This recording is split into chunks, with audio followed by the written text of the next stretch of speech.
BJP. അനുകൂല Christian രാഷ്ട്രീയ party രൂപീകരണത്തിന് പിന്തുണയില്ലെന്ന് കത്തോലിക്ക സഭ. സഭാ നേതാക്കളെ വിളിച്ചത് കർഷക യോഗത്തിനാണെന്നാണ് വിശദീകരണം.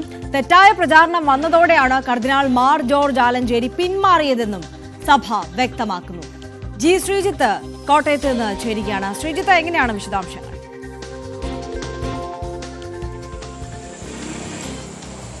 ഒരു രാഷ്ട്രീയ പാർട്ടി രൂപീകരണം എന്ന വാർത്തകളാണ് പുറത്തു വന്നത്. ഒരു രാഷ്ട്രീയ പാർട്ടി എന്ന നിലയിൽ ഒരുപക്ഷെ ഇന്ന് പ്രഖ്യാപനം ഉണ്ടായേക്കും എന്നുള്ളതാണ് ഇതിന്റെ നേതാക്കൾ നൽകുന്ന സൂചന. പക്ഷേ തുടക്കത്തിൽ തന്നെ വലിയ കല്ലുകടികൾ ഉണ്ടാകുന്നു. ഇന്നലെ കർഷക ഫെഡറേഷൻ നടത്തിയ സമ്മേളനം, ഈ കർഷക ഫെഡറേഷനാണ് മറ്റൊരു രാഷ്ട്രീയ പാർട്ടി എന്ന നിലയിലേക്ക് മാറാൻ പോകുന്നത് എന്നതായിരുന്നു വാർത്ത. ഈ വാർത്ത പുറത്തു വന്നതോടുകൂടി തന്നെ കർദിനാൾ ജോർജ് ആലഞ്ചേരി ഈ യോഗത്തിന്റെ ഉദ്ഘാടകനായി വരുന്നതിൽ നിന്ന് മാറി നിന്നു. അത് നേതാക്കൾ, ഈ കർഷക ഫെഡറേഷന്റെ നേതാക്കളായ PM മാത്യുവും ജോർജ് മാത്യു ഒക്കെ വ്യക്തമാക്കുകയും ചെയ്തതാണ്.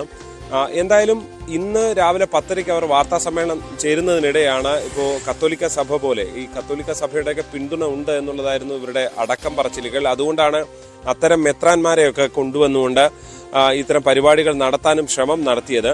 പക്ഷെ അത് അവരുടെ പിന്തുണയില്ല എന്ന് പറയുകയാണ്. കാരണം ഈ പാർട്ടിയുമായി അങ്ങനെ എന്തെങ്കിലും ഒരു ചർച്ചയോ ആശീർവാദമോ ഒന്നും സഭ നൽകിയിട്ടില്ല എന്നും വ്യക്തമാക്കുകയാണ്.